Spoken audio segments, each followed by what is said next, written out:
itself is a word. The word is interesting because it's a word that comes from a pagan. Hollywood is the holy wood, and it was the wood that the magical wands were made out of in the pagan sorcery, magic. And these wands were believed that the sorcerers that possessed them could put people into trances and control them. This is part of, this is symbolic, but it's also important to understand that part of what Hollywood literally does is it puts people into trances. It's a dream state. They call it the dream machine in the United States.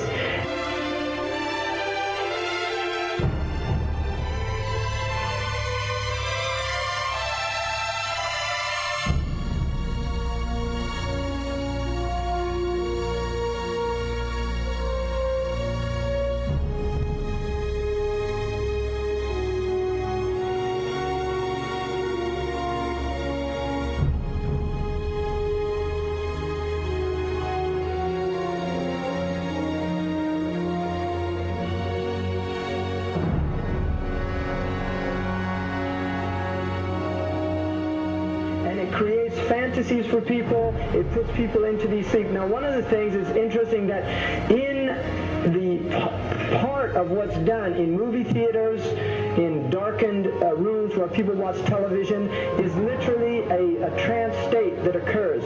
What's called suspended state of disbelief. You enter into a state, you suspend your disbelief and enter into a state whereby you begin to believe what you internally realize is imagination. It's falsehood. Films are magic. It's just magic. You go and you watch these things and people get caught up in them. People cry during films, all this catharsis that takes place in these things. Many of the films, and this is an important element in the control mechanism, is literally allow people to go and have certain type of catharsis as a purging experience, which Aristotle talks about the necessary element. One of the necessary elements of tragedy is to create this cathartic experience. And this is why a lot of the films, especially also news and things like this is why news is very important in this culture. Everybody watches the news. They have this tragic, cathartic experience of watching the tragedies of others and then feeling safe and complacent in their own experience of this suspended state of illusory well-being. So these are very intricate and sophisticated methods. Now, I think it's dangerous, although there are elements, there's concerted efforts that take place, there's also a lot of people that have similar worldviews that aren't necessarily working together in concerted efforts.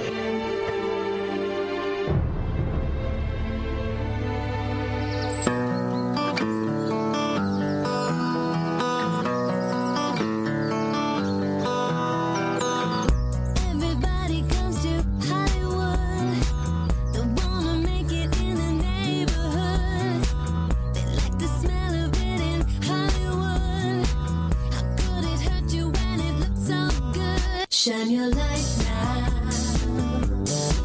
This time it's got to be good. You get it right now, yeah. 'Cause you're in Hollywood. There's something in the air in Hollywood. The sun is shining like you knew.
supposed to be up here.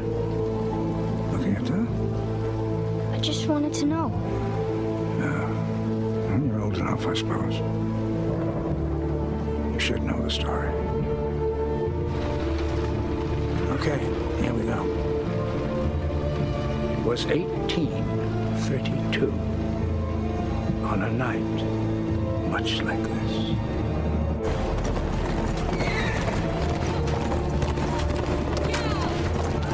Charles Carroll was the last surviving signer of the Declaration of Independence. He was also a member of a secret society known as the Masons, and he knew he was dying. He woke up his stable boy in the middle of the night and ordered him to take him to the White House to see Andrew Jackson, because it was urgent that he speak to the president. Did he talk to him?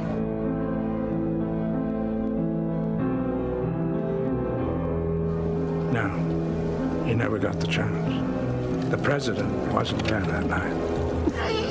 But Charles Carroll had a secret. So he took into his confidence the one person he could. My grandfather's grandfather, Thomas Gates. What was the secret? A treasure. A treasure beyond all imagining.